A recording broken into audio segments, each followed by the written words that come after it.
The crash of shattering plates barely registered over the din of the Friday night dinner rush at Giordano's. Sofia Reyes didn't flinch after 3 years of waitressing. Broken dishes were just background noise. What made her freeze mid-step was the sound that came next. A child's scream. Not the whining kind or the tantrum kind. The terrified, can't-breathe kind. Sofia spun toward the source, her tray of drinks wobbling dangerously. At table 7, a small boy was clawing at his throat, his face cycling through shades of red that were rapidly darkening toward purple. His eyes bulged with panic, and the adults around him had gone statue still, frozen in that terrible moment between recognizing disaster and knowing what to do about it. The woman beside the boy designer dress, perfectly styled hair, held a wine glass in midair like she'd forgotten it existed. Across from them sat a man in a black suit that probably cost more than Sofia's car. He watched his choking son with an expression that sent chills down her spine. Not panic, not fear, something colder, more controlled, like he was calculating odds instead of seeing his child die. Move, move, move. Sofia's body reacted before her brain caught up. The tray hit the nearest table with a clatter. Drinks sloshed everywhere. A customer yelped as iced tea soaked his lap, but Sofia was already running. "Excuse me, pardon me, coming through." She pushed past Lorenzo, the other server, who stood paralyzed with a basket of breadsticks. The private dining section was supposed to be off-limits tonight. Michael, the owner, had been crystal clear during the pre-shift meeting. Table 7 is VIP. Don't approach unless they call you. Don't make eye contact. Pretend they're not even here. But pretending wasn't an option when a child was dying. Sofia dropped to her knees beside the boy's chair. Up close, she could see he was maybe 7 years old, small for his age, dressed in a miniature version of his father's expensive suit. His tie was already loosened, his hands desperately pulling at his collar as if that might help air reach his lungs. Her hands found his small torso, positioning themselves just below his ribcage. The CPR certification she'd gotten 4 years ago, back when she'd had dreams of nursing school before life had other plans, came flooding back. Find the soft spot just below the sternum. Make a fist. Use your other hand for leverage. Quick, upward thrusts. 1, nothing. 2. The boy's body felt impossibly fragile in her arms, like she might break him just trying to save him. 3. A chunk of steak flew from his mouth and skittered across the white tablecloth, leaving a trail of sauce. The boy sucked in air with a sound like tearing paper. Then another breath. Then he started crying great, heaving sobs that were the most beautiful sound Sofia had ever heard, because crying meant breathing. The restaurant erupted in applause, but Sofia barely registered it. The boy had twisted in her arms, burying his face against her shoulder, his small body shaking violently. She held him instinctively, one hand cradling his dark hair, whispering the same words she whispered to her daughter during nightmares. "You're safe now. I've got you. You're okay, sweetheart." Over the boy's shoulder, Sofia finally met the father's gaze. Those eyes were the coldest thing she'd ever seen. Not grateful, not relieved. Assessing. Like he was taking inventory of her face, her body language, her very existence, and filing it all away for future use. The man was probably late 30s, with dark hair touched by silver at the temples and a scar that cut through his left eyebrow. Everything about him radiated danger, from his stillness to the way other diners instinctively kept their distance. Even the woman in the designer dress had shifted her chair slightly away from him. "Thank you," he said. His voice was rough, like gravel underfoot, but quiet. The kind of quiet that made you lean in to listen. Before Sofia could respond, a hand clamped down on her shoulder hard enough to bruise. "Reyes, my office, now." Michael's voice was a hiss in her ear, low and venomous. Sofia gently disentangled herself from the boy, who whimpered at the loss of contact. His gray eyes, exact copies of his father's, were red and swollen, filled with the kind of terror that would probably haunt his dreams for months. "You're so brave," she told him softly, smoothing his hair back from his forehead. So brave." She stood, her legs shaking from the adrenaline crash, and turned to face her boss. Michael's face was the color of a ripe tomato, veins bulging at his temples. His fingers dug into her arm as he tried to pull her away from the table. "I said now, Reyes. The woman saved my son's life." The father spoke again, still in that quiet voice that somehow carried across the entire restaurant. "I'm very grateful." Michael's demeanor changed instantly, his grip loosening, his voice taking on an oily quality Sofia had never heard before. "Of course, Mr. Caruso. We're all grateful. But we have protocols. She violated several protocols by entering the private section without authorization. That child was dying, Sofia heard herself say. Her voice shook, but she couldn't stop the words. What protocol covers letting a kid choke to death? That's not your concern, Michael snapped, his mask slipping. You touched a customer's child without permission. You created a scene. Enough. The single word from Mr. Caruso cut through their argument like a blade. Both Sofia and Michael fell silent. The man stood slowly, and Sofia realized he was tall, well over 6 feet. He buttoned his suit jacket with precise, deliberate movements, then placed one hand on his son's shoulder. The boy immediately quieted, though tears still tracked down his flushed cheeks. Handle your business, Caruso said to Michael, his tone neutral. But know that I'll remember this. Evening, all of it. If you're enjoying this story so far, don't forget to hit the like button and subscribe. Drop a comment telling me where in the world you're watching from. I love hearing from you. The threat was subtle but unmistakable. Michael's face went pale. He nodded jerkily, like a puppet whose strings were being yanked too hard. Caruso guided his son toward the exit, his hand protective on the boy's back. As they passed Sofia, the child looked up at her with those haunting gray eyes. Thank you, miss, he whispered, his voice still raspy. Sofia's heart cracked. You're welcome, sweetheart. Feel better, okay? Then they were gone, swallowed by the October night beyond the restaurant's glass doors. A black SUV with tinted windows pulled up immediately, as if it had been waiting. Within seconds, father and son vanished into Chicago's evening traffic. The restaurant remained frozen for one more heartbeat. Then the spell broke, and everyone started talking at once, excited. Chatter about the drama, speculation about the mysterious VIP guests, praise for Sofia's quick thinking. Michael's grip on her arm tightened again. My office. Now. 5 minutes later, Sofia stood in the cramped manager's office that smelled like old coffee in desperation. The walls were covered with schedules, health code violations that had been resolved, and a calendar featuring sports cars Michael would never be able to afford.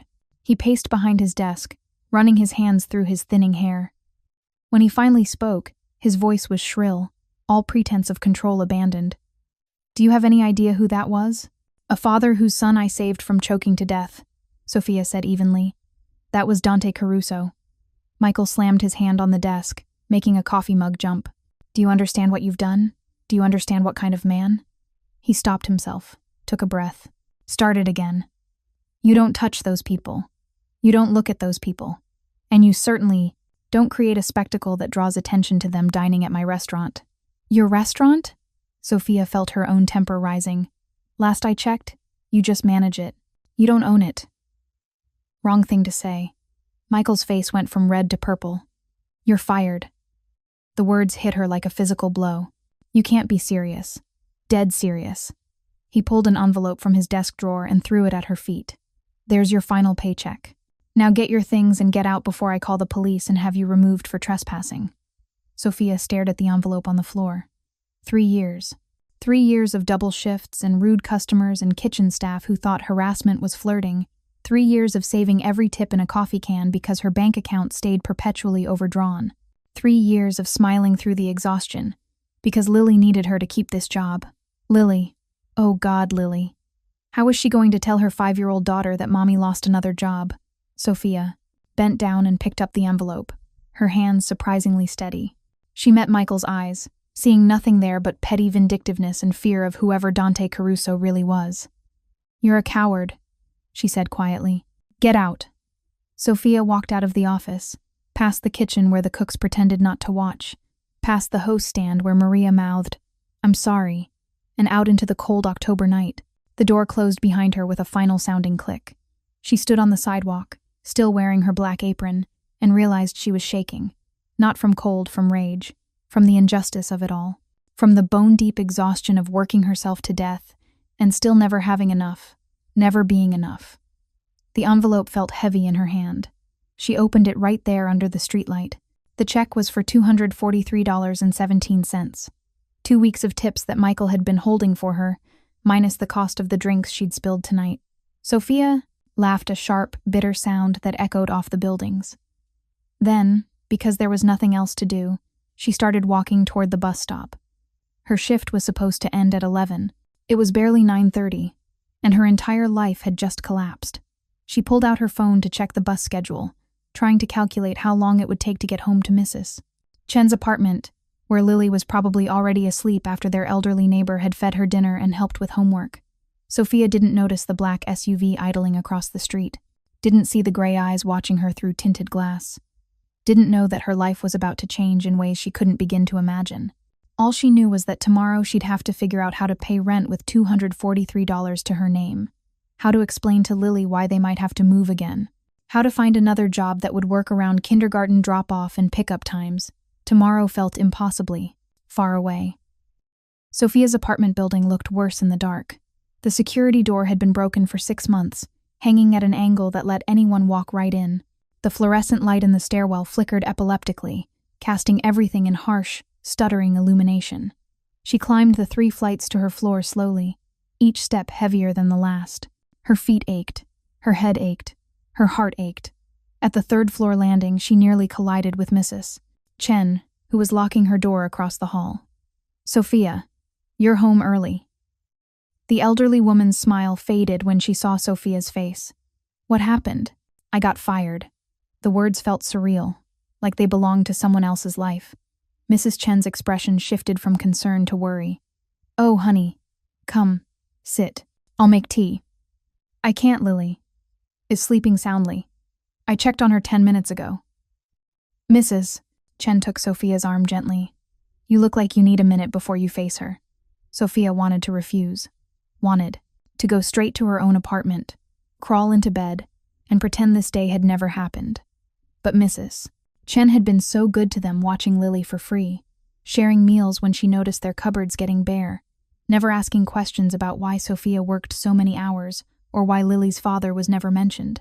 "Just for a minute," Sofia agreed. Mrs. Chen's apartment was a mirror image of Sofia's, but felt completely different. Where Sofia's place was sparse and temporary furniture from thrift stores, walls bare except for Lily's drawings, Mrs. Chen's home was filled with decades of life. Photographs in mismatched frames, Afghans draped over well-worn furniture, the smell of jasmine tea and old books. Sofia sank into the couch while Mrs. Chen bustled in her tiny kitchen. "So," the older woman said, returning with 2 steaming mugs. "Tell me," Sofia told her. "All of it. The choking boy, the CPR, Michael's rage, the firing." She left out only one detail, the name Dante Caruso, and the way it had made her boss go pale with fear. When she finished, Mrs. Chen was quiet for a long moment, her wrinkled hands wrapped around her mug. "You did the right thing," she said finally. "And I'm proud of you. Your mother would be proud of you." Sofia's throat tightened. Her mother had been gone for 2 years now, cancer that had eaten through their family savings, and left Sofia with nothing but debt and a little girl to raise alone. Sometimes she could still hear her mother's voice. "Do the right thing, mija. Even when it's hard. Especially when it's hard. The right thing doesn't pay rent," Sofia said bitterly. "The right thing doesn't put food on the table or keep Lily in school clothes that fit." "No, Mrs. Chen agreed. "But it lets you look at yourself in the mirror. That's worth something." Sofia wanted to believe that. But when she thought about the eviction notice that had been taped to her door last week, 7 days to pay the $1,400 she owed or vacate the premises, she wasn't sure integrity was worth being homeless. "I should go," she said, standing. "Thank you for watching, Lily. I'll have your payment by—" "Stop." Mrs. Chen waved her hand dismissively. "You think I watch that angel for money? She's better company than my soap operas." Sofia's eyes burned with tears she refused to shed. "You're too good to us. I'm a selfish old woman who likes having neighbors worth talking to." Mrs. Chen stood and hugged her, smelling of lavender and kindness. "You'll figure this out, Sofia. You always do." Sofia crossed the hall to her own apartment, key turning quietly in the lock. Inside, Lily's breathing came soft and steady from the corner, where her bed was tucked behind a curtain Sofia had hung to give her daughter some privacy. The apartment was exactly as Sofia had left it that morning, tiny, cold, and smelling faintly of the mold she couldn't quite scrub from the bathroom. One room that served as bedroom, living room, and kitchen all at once. A bathroom the size of a closet. A window that overlooked a brick wall. $800 a month, which was a miracle in Chicago. But miracles came with a price. And the price was a landlord who ignored every repair request and neighbors who fought loud enough to shake the walls. Sofia peeled off her shoes and was about to collapse onto her futon when headlights swept across her window. Not unusual, the street below was always busy. But these headlights didn't move. They stayed fixed, pointing at her building. She moved to the window and peered down through the gap in the curtains. A black SUV sat at the curb, the same one from the restaurant. Sofia's heart started hammering. Why would they follow me home? She backed away from the window, suddenly hyper-aware of how exposed she was. How vulnerable. Her hand found her phone, but who would she call? The police? And say what that a man whose son she'd saved was parked outside? That wasn't a crime. Maybe he just wanted to thank her properly. Maybe there was a reasonable explanation. Or maybe Michael had been right to be terrified. 3 sharp knocks on her door made her jump. Sofia froze, her breath caught in her throat. The knocks came again, patient, deliberate. She crept to the door and pressed her eye to the peephole. The hallway was poorly lit, but she could make out a tall figure in an expensive coat. Alone. Miss Reyes. His voice was muffled but recognizable. That same rough quality from the restaurant. I know you're there. I only want to talk. Every instinct screamed at her to stay silent, to pretend she wasn't home, to protect herself and Lily from whatever this was. But he'd watched her climb these stairs. He knew. Sofia opened the door but kept the chain lock engaged. Through the 3-inch gap, she could see Dante Caruso standing in her hallway, like he belonged there. Though everything about him, from his tailored coat to his polished shoes, screamed that he belonged somewhere else entirely. He held up something black. Her apron from the restaurant. You forgot this, he said. How did you find me? Her voice came out steadier than she felt. I make it my business to know things. He lowered the apron. May I come in? No. A slight smile crossed his face, gone as quickly as it appeared. Smart. I respect that. He glanced down the hallway, taking in the peeling paint, the broken light fixture, the distant sound of an argument from a neighboring apartment. When his eyes returned to hers, something in them had shifted. I came to thank you properly, he said. What you did tonight, my son's name is Luca. He's all I have. You saved him, and you lost your job because of it. You were there for that? Sofia's stomach dropped. I was still in my car when your manager threw you out. His expression hardened. I can make things difficult for him if you'd like. No. The word came out fast, almost panicked. I don't want that kind of help. What kind of help do you want? Sofia almost laughed. The kind where people don't get hurt. The kind where powerful men don't show up at my door in the middle of the night. The kind where I can just raise my daughter in peace. None, she said instead. I don't want any help. Caruso reached into his coat pocket, and Sofia tensed, but he only pulled out a business card. He held it through the gap in the door. I owe you a debt, Miss Reyes. In my world, debts matter. If you need anything, a job, money, protection, you call that number. I don't need your money. Everyone needs money. His tone was matter of fact, not condescending. They just don't want to admit it. He set the card on the floor when she wouldn't take it. But if not money, then consider this. I'm looking for someone to help with Luca. Since his mother died, he doesn't eat properly, doesn't talk much. Tonight was the first time I've seen real emotion from him in months, and that was because you held him. He felt safe, with you. The words hit Sofia unexpectedly hard. That little boy in his too big suit, shaking in her arms. I'm not a nanny, she managed. I'm not asking for a nanny. I'm asking for someone who gives a damn. He paused. Think about it. The number's on the card. He turned to leave, and Sofia found herself speaking before she could stop herself. Why were you so calm? Caruso stopped.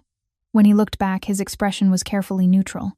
When he was choking, Sofia continued, You just sat there. You didn't even try to help him. For a long moment, he said nothing. Then, I was terrified, Miss Reyes. But in my line of work, showing fear gets people killed. I've spent years teaching myself not to react, not to show weakness. His jaw tightened. Tonight that training almost cost me my son. So yes, I was calm, and I've never hated myself more. The raw honesty in his voice surprised her. This wasn't the cold mob boss from the restaurant. This was a father who'd nearly watched his child die and hadn't known how to save him. Your number's on the card? She asked quietly. It is. He nodded once, then disappeared down the dark hallway. Sofia heard his footsteps on the stairs, heard the building's front door open and close. Through her window, She watched the SUV pull away from the curb and vanish into the night traffic. She closed her door, locked it, and picked up the business card from the floor. Heavy cardstock. Expensive. No name, no title. Just a phone number embossed in black ink. Sofia set it on her counter next to the eviction notice and the envelope containing $243.17. 3 pieces of paper. 3 very different futures. She told herself she wouldn't call, that she'd find another restaurant job, that she'd figure out the rent somehow, that accepting help from a man like Dante Caruso was asking for trouble she couldn't afford. But as she'd checked on Lily, her daughter sleeping peacefully, thumb tucked in, her mouth, dark hair spread across the pillow, Sofia kept thinking about what Caruso had said. He felt safe with you. How long had it been since anyone had felt safe with her? Since she'd felt like she was doing more than just surviving? Sofia crawled onto her futon and stared at the water-stained ceiling, listening to the sounds of the city. Sirens in the distance, neighbors fighting upstairs, the rattle of pipes in the walls. The card stayed on the counter, waiting. Tomorrow would bring answers. Tomorrow she'd figure out what to do. Tonight brought only questions, and the weight of impossible choices pressing down on her chest until she finally, mercifully, fell asleep. The pounding on the door started at 7 in the morning, dragging Sofia from a nightmare about drowning in unpaid bills. She jerked awake, heart racing, momentarily disoriented. Then reality crashed back, fired, broke, running out of time. The pounding continued, aggressive and impatient. "Reyes, open up. I know. You're in there!" Her landlord. "Of course." Sofia glanced at Lily's corner. Her daughter was stirring, sitting up with confused, sleepy eyes. "Mommy? It's okay, baby. Go back to sleep." Sofia pulled on her robe and moved to the door, fury already building in her chest. Frank Kowalski stood in the hallway, a cigarette dangling from his lips despite the building's no-smoking policy he himself had written. He was 60-something with a beer gut that strained against a stained undershirt and eyes that had probably never held kindness. "Rent's due," he said, blowing smoke in her direction. "You're 11 days late." "I know, Frank. I just need a few more days. You said that last month, and the month before." He pulled a folded paper from his back pocket. "This is your official eviction notice. You got 72 hours to vacate the premises." Sofia's stomach dropped. "Wait. The notice on my door said I had until the 15th. That was if you paid by the 5th. You didn't. So now, you're out." He dropped the paper at her feet. 72 hours, Reyes. After that, I'm changing the locks and whatever's inside becomes property of the building. Frank, please." Sofia hated the desperation in her voice. "I lost my job last night. I just need a week to find something new. Not my problem." His tone was flat, indifferent. "Should have thought about that before you decided to skip out on rent." He turned to leave, then paused. "You know what your problem is? You think the world owes you something. It doesn't. Nobody's coming to save you." He disappeared down the stairs, leaving a trail of cigarette smoke behind him. Sofia stood in her doorway, staring at the eviction notice. Official letterhead, legal jargon. Her name spelled correctly for once. 72 hours. "Mommy?" Lily appeared at her side, clutching her stuffed rabbit. "What did Mr. Frank want?" Sofia crouched down, forcing a smile she didn't feel. "Nothing, sweetheart. Just grown-up stuff. How about we make pancakes for breakfast? With chocolate chips? If we have any, yes." They didn't. Sofia knew they didn't. But she'd figure something out. She always did. Except this time felt different. This time, the walls were closing in too fast. After Lily left for school, dropped off at Mrs. Chen's, who would walk her the 3 blocks to kindergarten, Sofia spent 8 hours proving herself wrong about finding solutions. She called every restaurant in a 5-mile radius. Most didn't answer. The ones that did weren't hiring, or wanted her to come in for an interview next week. Next week would be too late. She tried the diner where she'd worked before, Giordano's. They'd just hired someone yesterday. She checked Indeed, Craigslist, Facebook job groups. Everything required experience she didn't have, certifications she couldn't afford, or availability she couldn't promise with a 5-year-old to care for. She called her sister in Miami. The phone rang 4 times before going to voicemail. Sofia didn't leave a message. They hadn't spoken in 3 years, not since Carmen had told her that getting pregnant by some nobody and keeping the baby was the stupidest decision you've ever made. Carmen had been right about Diego. He disappeared the moment Sofia told him she was pregnant, leaving nothing but a changed phone number and a hard lesson about trusting the wrong people. But Carmen had been wrong about Lily. Lily was the best thing Sofia had ever done. By 3 o'clock, Sofia sat on her futon with her laptop open, scrolling through pages of rooms for rent. Each one required money she didn't have. First month, last month. Deposit the cheapest option she could find still needed $1,800 up front. Her phone buzzed. A text from Mrs. Chen. Lily had a good day at school. Picked her up. She's helping me bake cookies. Take your time. Sofia's eyes burned. Even Mrs. Chen's kindness felt like a weight, one more person she was failing, one more debt she could never repay. She looked at the business card again. It had sat on her counter all night and all morning, a silent presence she'd been avoiding. Now, in the harsh light of her reality, it felt less like a threat and more like a lifeline. I owe you a debt. If you need anything, a job, money, protection, you call that number. Sofia picked up her phone, put it down, picked it up again. What was she doing? She didn't know anything about Dante Caruso except that Michael had been terrified of him, except that he moved through the world with the kind of power that made other people step aside, except that his son had felt safe in her arms. 72 hours. She dialed before she could change her mind. The phone rang once, twice. Miss Reyes. Not a question. He'd known it was her. How did you... She stopped herself. Never mind. She took a breath, steadying herself. The offer you made last night, to help with your son, is it still available? It is. What exactly would I be doing? There was a pause. She heard voices in the background, indistinct. Then Caruso's voice came back, quieter.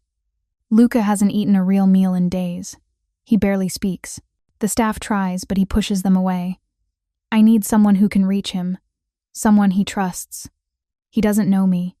He knows you saved his life. That matters to a 7-year-old. Another pause. What changed your mind? Sofia looked around her apartment. At the eviction notice. At the empty refrigerator. At the stack of bills she couldn't pay. I'm being evicted. 72 hours. I see. No judgment in his voice. Just acknowledgement.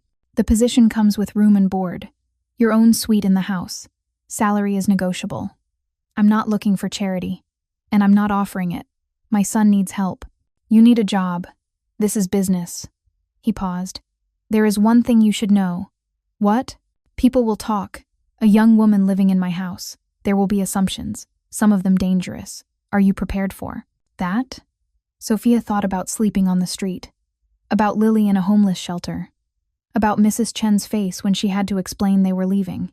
I have a daughter, she said. She's 5. If I take this job, she comes with me. The silence stretched so long, Sofia thought the call had dropped. How old did you say? 5. Her name is Lily. She's in kindergarten. She's well behaved, I promise. She won't be any trouble. Bring her. Caruso's voice had shifted, though Sofia couldn't identify how. Luca could use a friend. Sofia's throat tightened. When can we start? A car will pick you up in 2 hours. Pack what you need. Wait, today? Now? You have somewhere else to be? A hint of amusement in his voice. No, I guess I don't. 2 hours, Miss Reyes. The driver's name is Vincent. He'll help with your bags. The line went dead. Sofia sat motionless for a full minute, phone still pressed to her ear. Then she stood and started packing. She didn't have much. Clothes, books, Lily's stuffed animals, the photo albums from before everything fell apart. Everything fit into 3 duffel bags and 2 backpacks. As she zipped the last bag, she caught sight of herself in the bathroom mirror. She looked scared, exhausted, desperate. She looked exactly like someone who'd run out of options. Nobody's coming to save you, Frank had said. He was wrong. Someone had come. The question was whether she was being saved or walking straight into something far more dangerous than eviction. Mrs. Chen cried when Sofia told her. You're leaving? Today? The older woman clutched Lily to her side like she might disappear. It's a job, Sofia said, kneeling so she was eye level with her daughter. A live-in position. We'll have our own room. And Lily, there's a little boy there who needs a friend. How old? Lily asked, eyes bright with curiosity. 7. His name is Luca. Does he like rabbits? Lily held up her stuffed animal. I don't know, baby. You'll have to ask him. Mrs. Chen studied Sofia's face. Is this safe? Do you even know these people? I saved the man's son last night. At the restaurant. That's why I got fired. Sofia took Mrs. Chen's hand. He's offering us a chance. A real chance. I have to take it. Promise me you'll call. Promise me if anything feels wrong, you'll leave. I promise. The lie tasted bitter, but necessary. Sofia didn't know if she could leave, even if things went wrong. She'd used up her options. This was her last card, and she had to play it. Exactly 2 hours later, a black town car pulled up outside. The driver, Vincent, was built like a refrigerator and had a scar running down his neck. He took their bags without a word and loaded them into the trunk with surprising gentleness. Sofia took one last look at her building. Then she took Lily's hand, and they got into the car. As they pulled away from the curb, Sofia saw Frank watching from the front steps, cigarette glowing in the afternoon light. She didn't wave. Goodbye. The car turned the corner, and her old life disappeared behind her. Where are we going? Lily asked, pressing her face to the window. Somewhere better, baby, Sofia whispered. Somewhere better. She hoped it was true. The Caruso estate sat behind iron gates that opened automatically as the town car approached. Sofia's breath caught as they drove through manicured grounds that looked like something from a movie. Ancient oak trees, a fountain with marble angels, gardens that were still green despite the October chill. The house itself was a 3-story stone structure that belonged in a European postcard, not 20 minutes outside Chicago. Ivy climbed the walls. Windows gleamed in the fading afternoon light. The circular driveway could have fit 6 cars comfortably. Holy cow, Lily breathed. Is this a castle? Not quite, sweetheart. But Sofia understood the confusion. This wasn't just wealth. This was generational money, power made physical. Vincent parked in front of massive oak doors and retrieved their bags. Sofia and Lily climbed out, both of them suddenly small against the backdrop of such overwhelming grandeur. Even the air smelled different here, clean, with hints of pine and money. The front door opened before they could knock. A woman in her 60s appeared, wearing a black dress that was formal without being a uniform. Her silver hair was pulled into a tight bun, and her expression was carefully neutral. Miss Reyes. I'm Mrs. Torres, the house manager. Her voice was polite but cool, like a hotel receptionist greeting a guest who'd shown up without a reservation. Mr. Caruso is in a meeting but asked me to show you around. Her eyes flicked to Lily, and something in her expression shifted, not quite softening, but losing some of its edge. And this must be Lily. Hi, Lily waved, completely unfazed by the grandeur. Do you have cookies? Despite herself, Mrs. Torres's mouth twitched toward a smile. I believe we do. Come inside. The foyer alone was larger than Sofia's entire apartment had been. A crystal chandelier hung from a ceiling painted with clouds and cherubs. The marble floor was so polished Sofia could see her reflection-worn sneakers, faded jeans, a woman who clearly didn't belong. The East Wing is Mr. Caruso's private quarters, Mrs. Torres said, gesturing without warmth. You're not to enter unless specifically invited. The West Wing contains guest suites and Luca's room. Your suite is on the 2nd floor, west side. They climbed a curved staircase with gleaming dark wood railings. Vincent trailed behind with their bags, his footsteps silent despite his size. Kitchen staff prepares meals at 7, noon, and 6. Mrs. Torres continued. You're welcome to eat with us in the staff dining room, though Mr. Caruso has requested you take your meals with Luca when possible. The boys' room is here. She stopped at a door, painted sky blue so different from the other dark wood doors that it seemed out of place, like someone had tried to bring childhood into a space that resisted it. He rarely comes out except for lessons with his tutor. Can I meet him? Lily asked eagerly. Later, dear. First, your room. Mrs. Torres led them 3 doors down and opened it. Sofia forgot how to breathe. The suite was bigger than her old apartment. A 4-poster bed dominated one wall, covered in cream-colored linens that looked impossibly soft. French doors opened onto a small balcony overlooking the gardens. There was a sitting area with a velvet couch, a desk by the window, and a bathroom with a clawfoot tub. And in the corner, someone had set up a small bed with a pink comforter and a shelf already stocked with children's books. This is too much, Sofia whispered. Mr. Caruso insists all residents be comfortable. Mrs. Torres's tone suggested she didn't necessarily agree with the decision. Vincent will bring your bags. Dinner is at 6. Someone will come for you. She left before Sofia could ask any questions.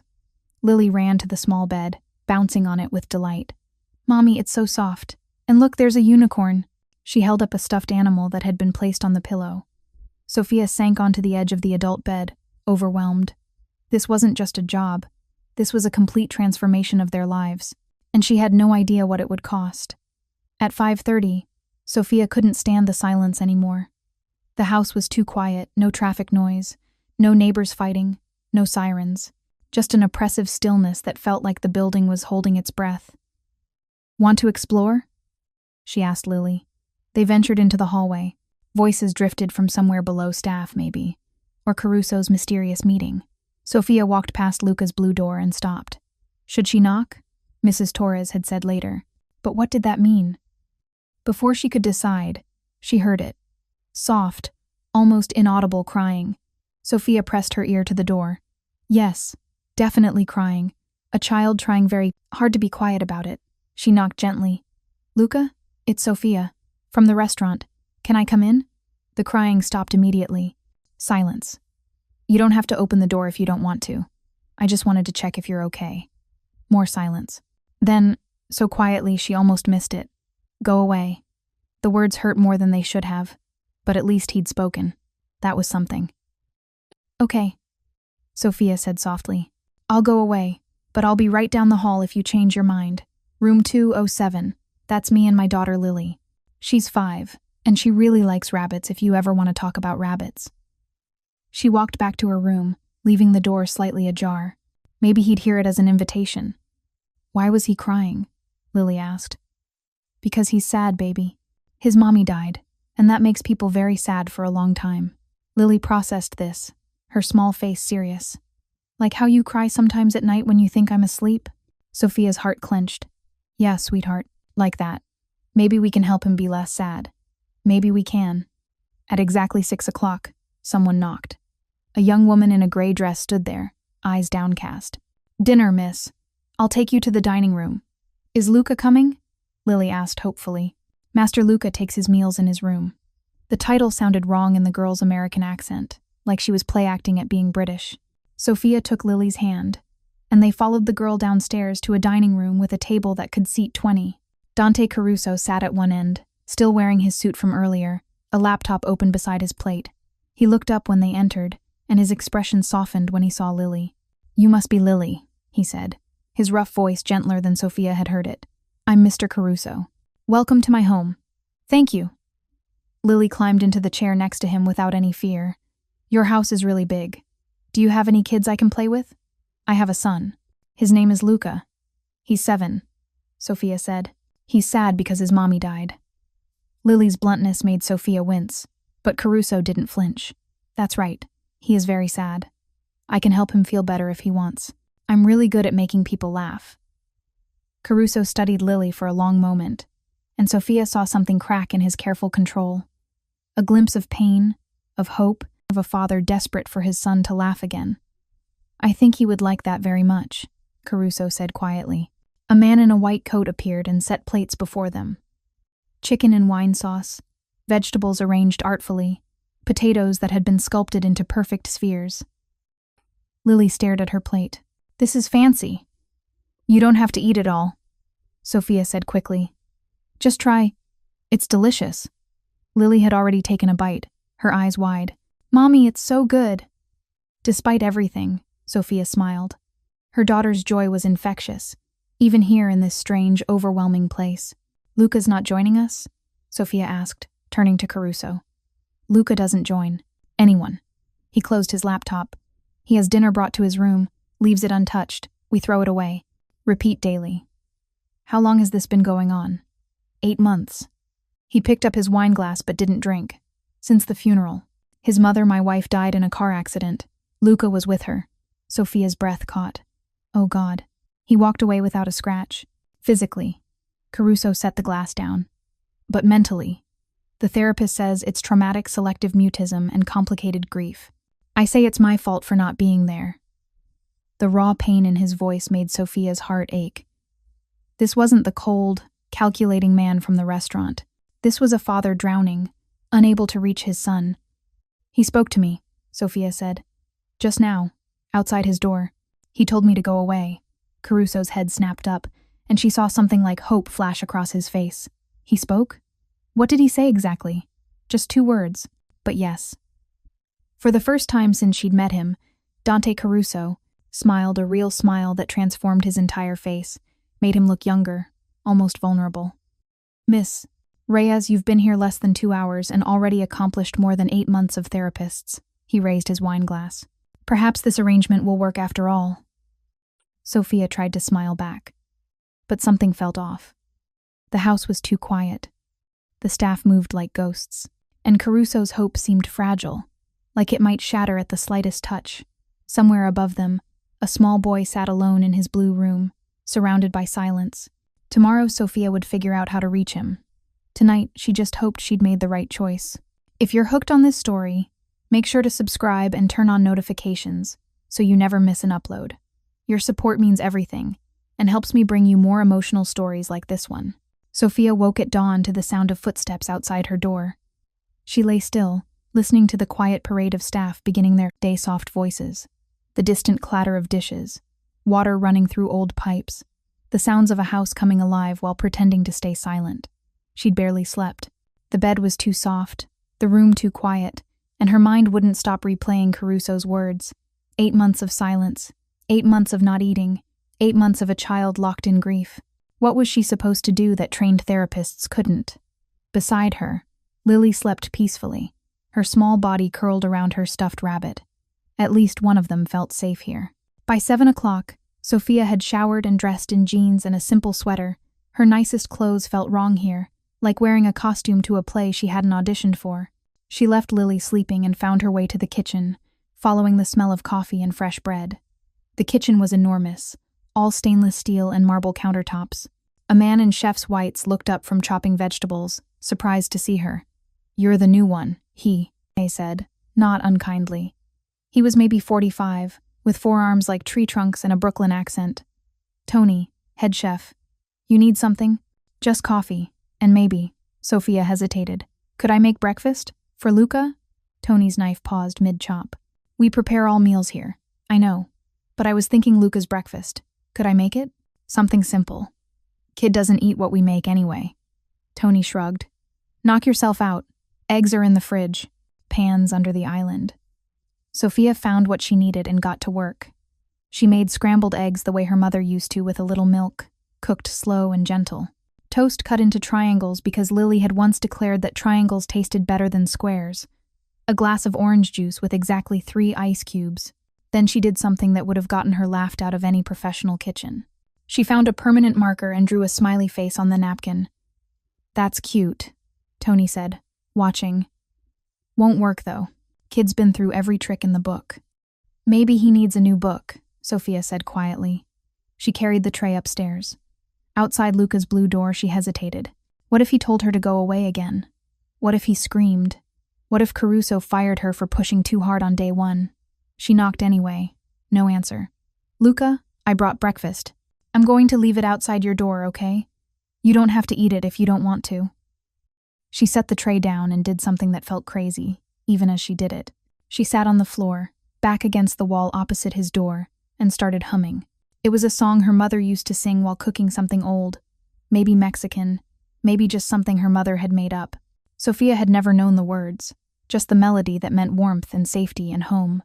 She hummed for maybe 3 minutes. Then she heard it, the softest click of a lock turning. Sofia kept humming, eyes on the ceiling, pretending not to notice. The door opened a crack. She could feel eyes watching her, but didn't turn her head. The door closed again. She waited, still humming. Then she stood, brushed off her jeans, and walked away. When she glanced back from the end of the hallway, the tray was gone. By the time Sofia returned to her room, Lily was awake and bouncing on the bed. "Mommy, can we explore? This house is so big. I bet there's secret passages and everything. Maybe after breakfast, baby." Sofia helped her daughter dress, marveling at how quickly Lily had adapted. No questions about why they'd left their old apartment. No tears about leaving Mrs. Chen. Just pure 5-year-old resilience and excitement. They found the staff dining room a smaller, cozier space than the formal dining room from last night. Several people sat at a long wooden table, eating and chatting quietly. Conversation stopped when Sofia and Lily entered. "Mrs. Torres was there, along with Vincent, Tony, and several others Sofia didn't recognize. They all studied her, with varying degrees of curiosity and suspicion. "Good morning," Sofia said, forcing a smile. "I hope it's okay that we sit wherever you like, Mrs.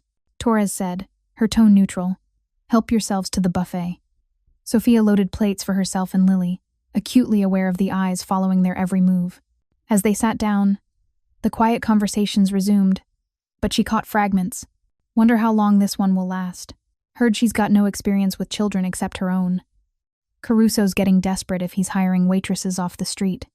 Sofia's cheeks burned, but she kept her head down and focused on cutting Lily's pancakes. "Don't mind them," Tony said from across the table. "They're just curious. New faces don't happen often around here." "How long have you worked here?" Sofia asked. 12 years. Came over from a restaurant in Manhattan when Mr. Caruso offered triple my salary and a suite in the staff quarters." Tony took a sip of coffee. "Best decision I ever made." "Do you like it here?" Tony considered the question. "It's different. The family treats us well, pays better than anywhere else. But there are rules, things you don't ask about, things you don't see." Before Sofia could ask what he meant, Mrs. Torres spoke up. "Miss Reyes, Mr. Caruso would like to see you in his study after breakfast. Lily can stay with Maria." She gestured to a young woman with kind eyes. "She helps with the gardens. I'm sure she'd love an assistant." "Can I, Mommy, please?" Lily's eyes were bright with excitement. "I suppose." "Excellent. Maria, show her the greenhouse. We have strawberries ripening." As Lily was whisked away by the enthusiastic gardener, Sofia followed Mrs. Torres through a maze of hallways to a heavy wooden door. "He's expecting you," Mrs. Torres said, then disappeared before Sofia could thank her. Sofia knocked.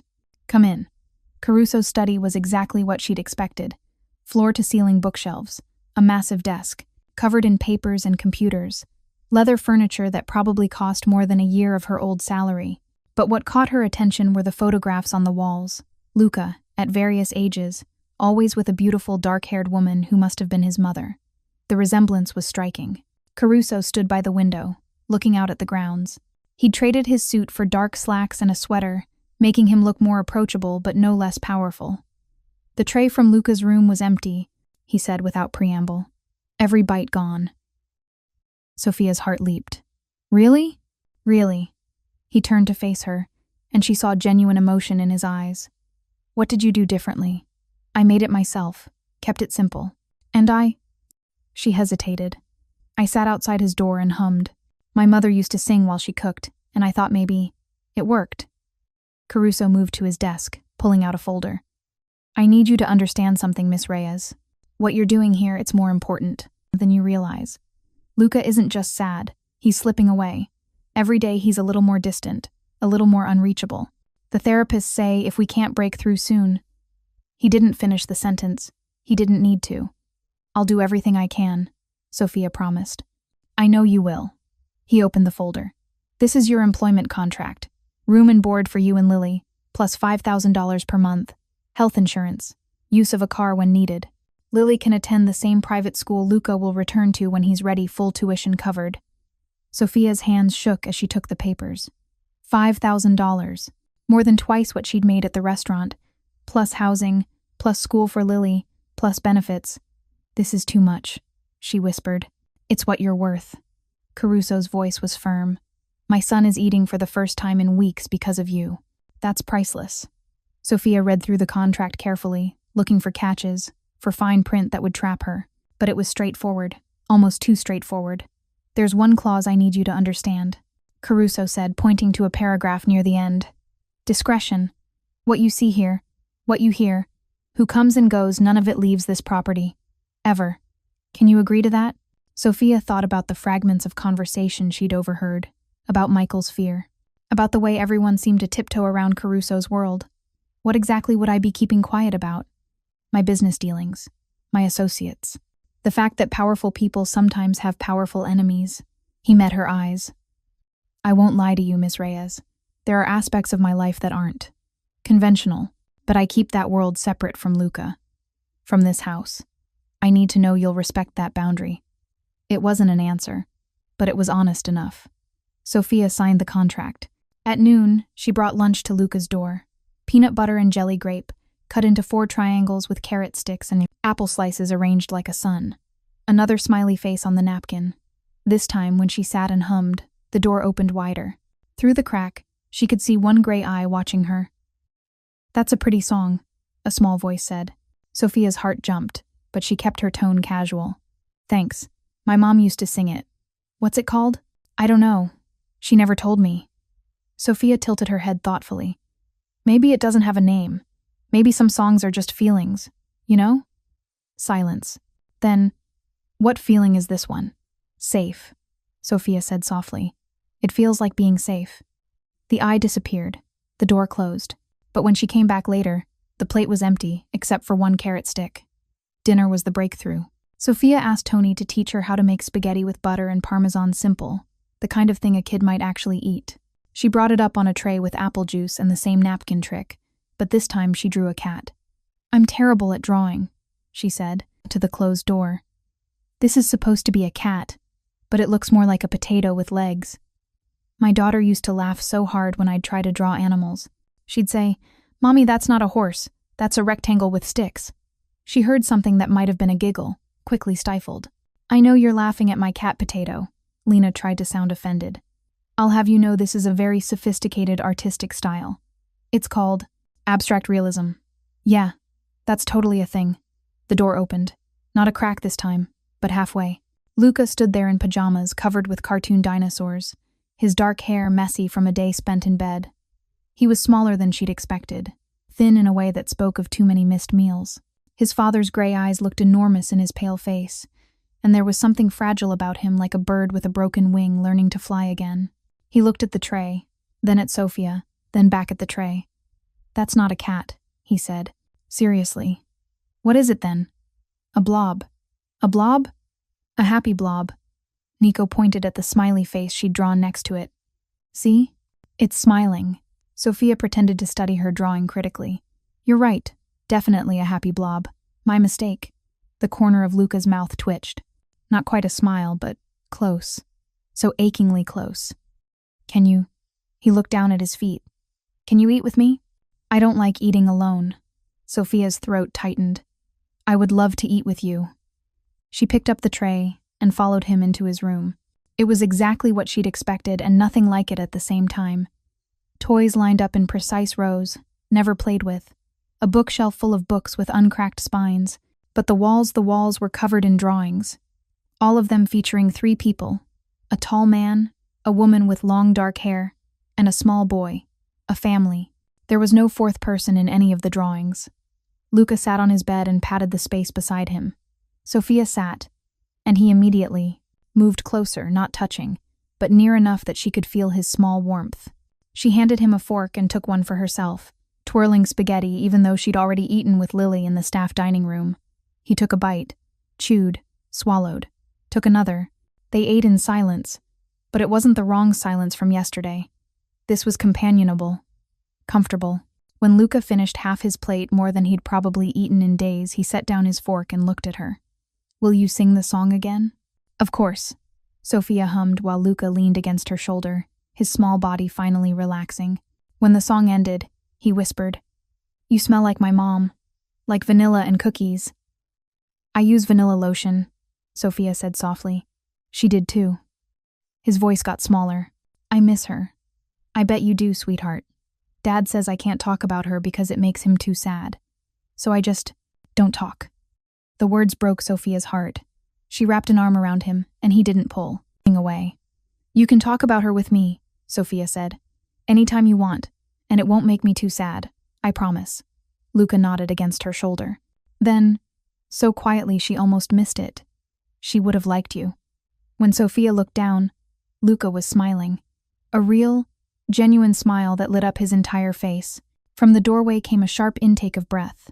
Sofia's head snapped up. Dante Caruso stood frozen in the hallway, staring at his son at the smile he hadn't seen in 8 months. His face was a mask of shock, and something that looked dangerously close to tears. Luca saw him, and the smile vanished. His body went rigid. "Dad," he said, then nothing else. Caruso cleared his throat, visibly struggling for composure.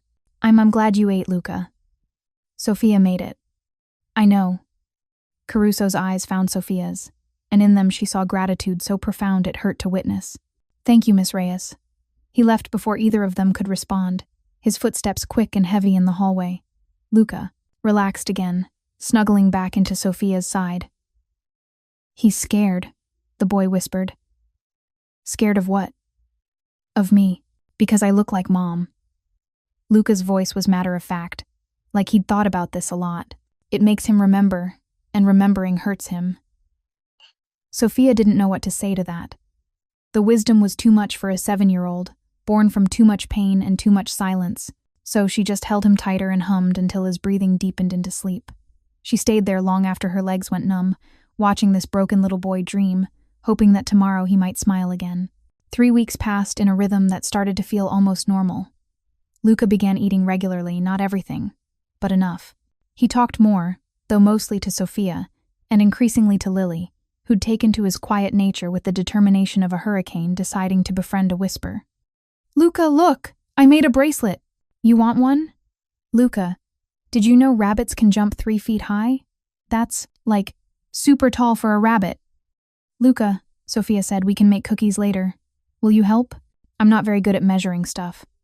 And slowly, carefully, Luca began responding, first with nods, then with one-word answers, then with full sentences that made Sofia's heart soar. But his relationship with his father remained frozen. Caruso would appear at mealtimes, trying to engage his son in conversation, and Luca would go quiet, not hostile, just absent, like he was protecting himself from something too painful to face. Sofia watched it happen again and again, seeing the hope die in Caruso's eyes each time, seeing him retreat behind his walls, becoming the cold, calculating man from the restaurant instead of the grieving father who so desperately wanted his son back. She tried to bridge the gap, but how do you fix a relationship broken by tragedy? How do you teach two people who look alike to stop seeing ghosts in each other's faces? Then, on a Wednesday afternoon, everything changed.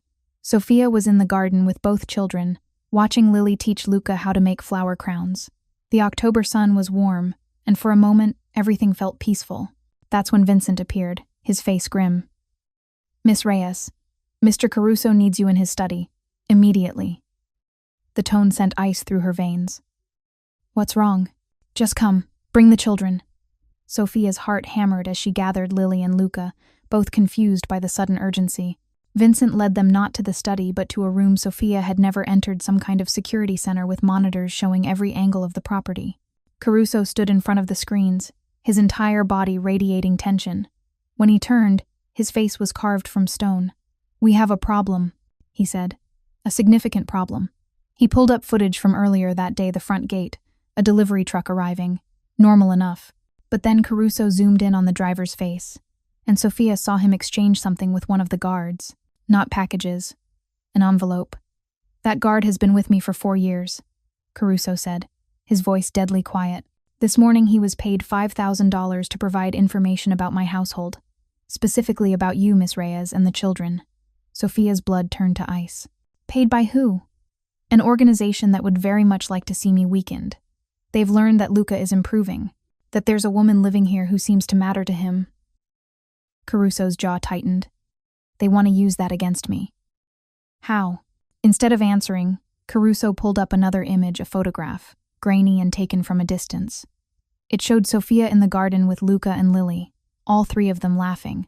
This photo was sent to 3 different media outlets this morning, along with an anonymous tip that I've been hiding my son's recovery, that I have a mystery woman living with us, that perhaps Luca's mother's death wasn't an accident after all. The implications hit Sofia like a physical blow. They're trying to make it look like we're like you and I. Exactly. Caruso's voice was flat. They want to create a scandal, force me into the public eye, make me vulnerable while I'm distracted defending my reputation and protecting you. So, send me away, Sofia said immediately. Let me take Lily and go. We'll disappear. No. Luca's voice cut through the room, sharp with panic. He'd been silent until now, but suddenly he was there, grabbing Sofia's hand. No, you can't leave. You can't. Sweetheart, everyone leaves. Luca's eyes filled with tears. Mom left, and now you're going to leave, and I'll be alone again, and... Luca. Caruso's voice was gentle but firm. He knelt in front of his son. "She's not leaving. Nobody's leaving. But you said they want to hurt us, and I'm not going to let them." Caruso looked up at Sofia. "The guard has been dealt with. The media outlets were persuaded to kill the story. But this won't be the last attempt. So what do we do?" Sofia asked. Caruso stood, his expression hardening into something that reminded her exactly who he was and what he was capable of. "We make it clear that anyone who threatens my family will regret it, permanently." The word family hung in the air, including Sofia and Lily in a definition that should have terrified her. But looking at Luca's tear-stained face, at Lily's wide eyes, at the man who'd just called them family, Sofia felt something shift inside her. She'd walked into this world to save herself and her daughter. She'd stayed to help a broken little boy. Now, she realized, she was staying because this was her family. Strange and dangerous and nothing like she'd imagined, but hers. "What do you need us to do?" she asked quietly. Caruso studied her face for a long moment. Then he smiled, not the cold, calculating smile from before, but something real and warm and grateful. "Just keep being exactly who you are," he said, "and let me handle the rest." As Sofia gathered the children and headed back to their rooms, she heard Caruso on the phone behind them, his voice dropping into the dangerous register she'd only heard a few times. "Find out who paid the guard. I want names, addresses, and every connection they have by morning. And then I want them to understand what happens when they threaten what's mine." Sofia shivered, but not entirely from fear. She'd entered a world where protection came with a price, where safety meant accepting that sometimes darkness fought darkness. But watching Luca hold her hand as they walked down the hallway, seeing Lily skip ahead without a care, Sofia realized something important. Sometimes the right thing to do wasn't the safe thing. Sometimes love meant staying, even when leaving would be easier. And sometimes family chose you, whether you were ready for it or not.